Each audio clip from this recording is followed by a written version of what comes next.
হিন্দু শাস্ত্রে কুমারী পূজা প্রচলন রয়েছে।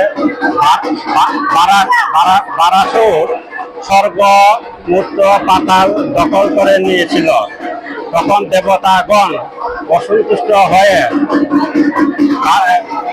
কালীর নিকট প্রার্থনা করেছিলেন। তখন কালী রূপে প্রথম কুমারী রূপে পূজিত হয়েছিলেন।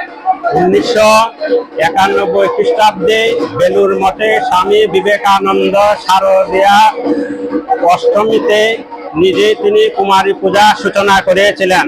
তখন তিনি হিন্দু শাস্ত্র রীতিমতি অনুযায়ী মঠ মন্দিরে আশ্রমে বিভিন্ন ধর্মস্থানে কুমারী পূজা প্রচলিত হয়েছিল। আমরা কুমারী পূজা করি কেন? নিজেকে পশু থেকে সংযত রেখে সেই কুমারীকে পূজা করা হয়। 1 থেকে 16 বছরের অধিক অরজস্বলা কুমারী মায়ের পূজা অনুষ্ঠিত হয়।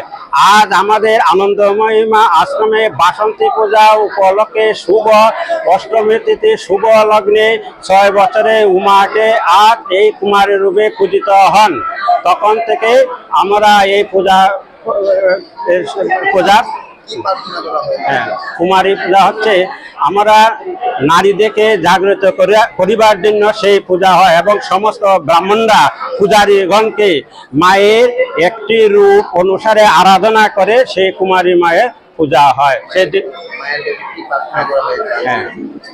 আমরা বাসন্তী মাকে প্রার্থনা করেছি, এই জগৎজননী মা আনন্দময়ী মা এবং বাসন্তী মা তুমি সর্বমঙ্গল কামনা করো, সর্বে সুখ শান্তি কামনা হোক, সেই উপরে আমরা প্রার্থনা করছি। সেই হিসাবে আমরা আজ অষ্টমী তিথিতে কুমারী পূজা আমরা বিশেষ কর্তব্য অনুষ্ঠান পালন করছি।